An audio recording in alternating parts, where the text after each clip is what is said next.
If else क्या होता है, मतलब जो उसको यूज किया जाता है statement to execute code whether condition is true और फॉल्स। बेसिकली वैसे स्टेटमेंट जिसको कोड ब्लॉक को बेसिकली जो ब्लॉक होता है जिसमें अगर ट्रू है तो वो काम करे, नहीं तो फॉल्स है तो ये काम करे। बेसिकली अगर कंडीशन मेरा ट्रू हो रहा है तो ये काम करना है, नहीं तो ये करना है।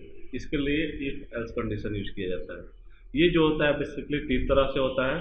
एक इफ स्टेटमेंट होता है खाली इफ ब्लॉक, एक होता है इफ एल्स स्टेटमेंट मतलब इफ के साथ एल्स लगा होता है, एक होता है नेस्टेड इफ एल्स।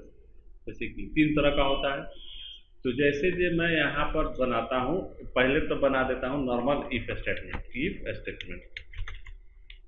स्टेटमेंट में क्या होगा, इफ स्टेटमेंट में क्या होगा, जे अगर हम कहे, अगर मैं यहाँ वेरिएबल लिख लेता हूँ x इक्वल टू 20, नहीं, अब मुझे चेक करना है कि क्या x की वैल्यू 20 के बराबर है। उसके लिए क्या लगाएंगे, if x is greater then 20, अगर 20 से ज्यादा हो तो क्या करें, हमको प्रिंट करके दे डॉक्यूमेंट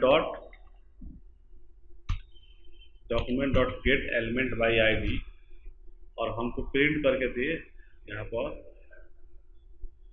पर किसके अंदर, ए के अंदर, इस वाले इस div के ए के अंदर मैं प्रिंट करा रहा हूँ। और dot inner HTML equal to, इसमें हमको क्या चीज़ प्रिंट कराना है, ये ए जो है x जो है ग्रेटर देन 20 से है, x इज ग्रेटर देन 20, ठीक है। नहीं ये तो क्या हुआ, इफ ब्लॉक हुआ। इसको रन करके चेक कर ले, चेक करते हैं, यहाँ पर कंट्रोल F5 करते हैं, वही आया। लिए यहाँ पर लिए हैं x ग्रेटर देन 20, x 20 से बड़ा हो तब ये प्रिंट करे, बाकी कुछ भी नहीं करे। तो बाकी ये ब्लैंक है पेज मेरा। अगर मैं x की वैल्यू यहाँ 21 कर दूँ और इसको मैं सेव करूँ, ये देखो x इज ग्रेटर देन 20 हुआ। ये 20 को क्या कर रहा है, रीड नहीं कर रहा है, ठीक है। x is greater than, x equal to 21 लगा दिया।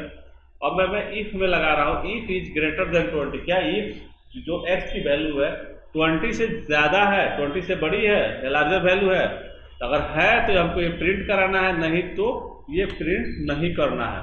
तो क्या कर रहा है, ये 20 यहाँ चेक कर रहा है, 20 से बड़ी क्या हो सकता है, 21 हो सकता है, 25।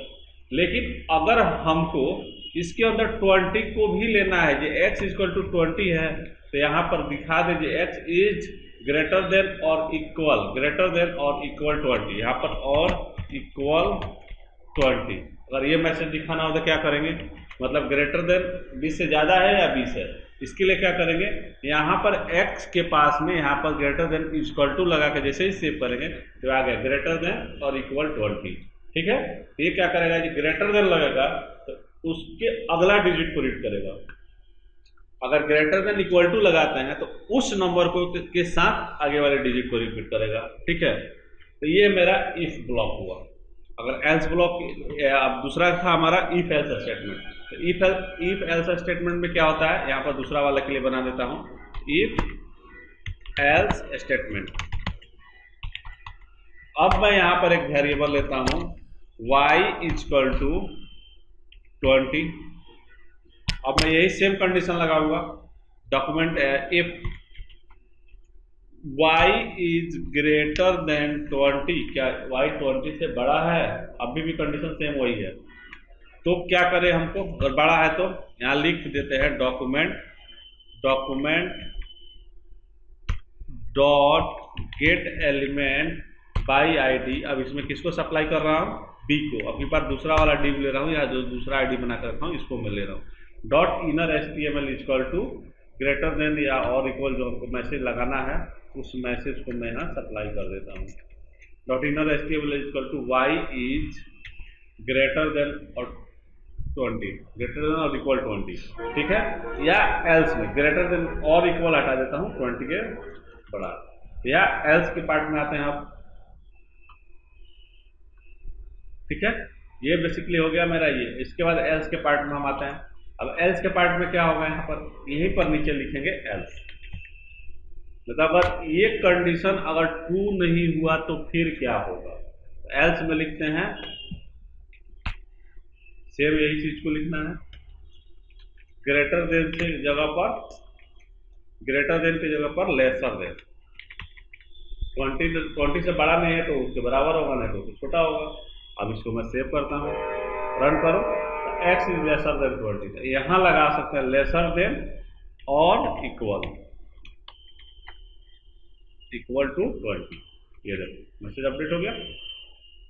तो ये बेसिकली हमारा क्या हुआ, एक ग्रेटर देन हो गया और एक लेसर देन हो गया। तो ये इस तरह से हम इफ एल्स का कंडीशन लगाते हैं। इसके साथ एक होता है nested if else. Nested if else क्या होता है, ये नेस्टेड इफ एल्स कह सकते हैं या एल्स इफ एल्स स्टेटमेंट कह सकते हैं। जैसे कि इफ एल्स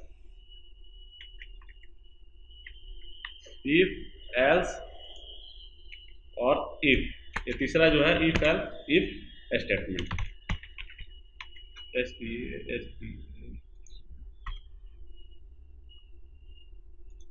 ये होता है तीसरा हमारा। अब इसमें क्या करेंगे, मैं इसी कोड को कॉपी कर लेता हूँ समझने के लिए, इसी को कॉपी कर लेता हूँ यहाँ पर, ठीक है। अब यहाँ पर मैं जेड ले लेता हूँ वेरिएबल, ठीक है, और एक मैं यहाँ पर बना देता हूँ डिव, दूसरा सी करके मैंने एक और डिव में बना देता हूँ, तीनों का अलग अलग एग्जाम्पल एक ही पर हो जाएगा। यहाँ पर मैं लिख देता हूँ सी, ठीक है। अब क्या करता हूँ, ये यहाँ पर जेड लिया हूँ तो जेड इज ग्रेटर देन 20 है, तो यहाँ लिख देंगे ग्रेटर देन, नहीं तो फिर क्या होगा एल्स इफ, फिर दूसरा कंडीशन अप्लाई करेंगे। अगर ये नहीं है 20 से बड़ा नहीं है जेड, तो क्या 20 से बड़ा नहीं है तो क्या 20 के बराबर है, Z is greater than equal to 20। यहाँ पर मैसेज डाल देता हूँ जेड इज लेसर देन, हटा देता हूँ, मैंने यहाँ पर मैसेज डाल देता हूँ। अब इसको क्या करूँगा, मैं इसको कॉपी करूँगा और यहाँ पर क्या होगा, एक और ब्लॉक खुल जाएगा, इसके अंदर डालूंगा जेड इज इक्वल टू 20, बड़ा नहीं है तो बराबर है, चेक कर लिए। और लास्ट में यहाँ जितना एल्स लगाना है लगाते चलो, जितना लिमिटेड, जितना तुमको कंडीशन लगाना है लगाते चले जाओ। उसके बाद लास्ट में हमारा क्या होता है, लास्ट में हमारा एल्स का पार्ट आता है। अगर लास्ट में सारा कंडीशन अगर फॉल्स हो गया तो फिर क्या होगा, कुछ ना कुछ तो होगा ना चाहिए ना, तो उसके लिए हम यहाँ पर लगा देते हैं लेसर देन 20, ठीक है। और यहाँ पर मेरा हम जो आईडी बनाए थे वो बनाए थे सी, तो सी में हम इसको प्रिंट करा देते हैं, ठीक है। अब मैं सेव करता हूँ, ठीक है। तो ये मेरा कहा गया जेड इज इक्वल टू 20, क्या हुआ, सेकंड कंडीशन एग्जीक्यूट हो गया, ये Z is equal to 20 second condition को एग्जीक्यूट किया है, ठीक है। तो ये बेसिकली नेस्टेड इफ एल्स होता है।